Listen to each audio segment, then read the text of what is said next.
Okay, Javier, we really appreciate your time here today. Could you go ahead and introduce yourself for everyone?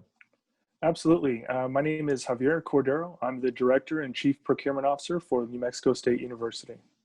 Okay, so the university is installing a bunch of vending machines around campus. These are new kinds of vending machines. Can you tell us a little bit about them?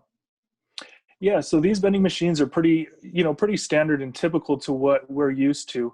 But the only difference is we are actually providing COVID protective supplies in these machines. And, we're doing this in a most contactless way for our staff and students to get these items. Okay, so where can people find these? And I'm assuming these are for students and NMSU employees as well, right? That is correct. Yeah. So we have two different types of vending machines on campus. We have your typical coil machines, which you typically see your snacks in. And two of those machines are in front of Corbett or in Corbett Center in front of Taos Restaurant. And those are available to students only, and they can get their mask from there.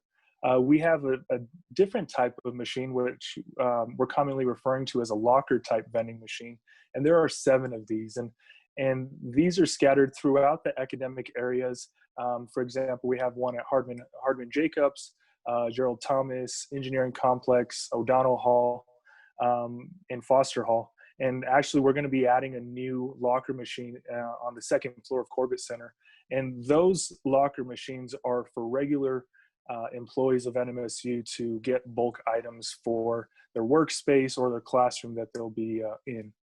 Excellent, excellent. And we also want to let everyone know if they need more information about NMSU's COVID-19 plan, they can visit ready.nmsu.edu. Javier, really appreciate the time today. Absolutely. Thank you.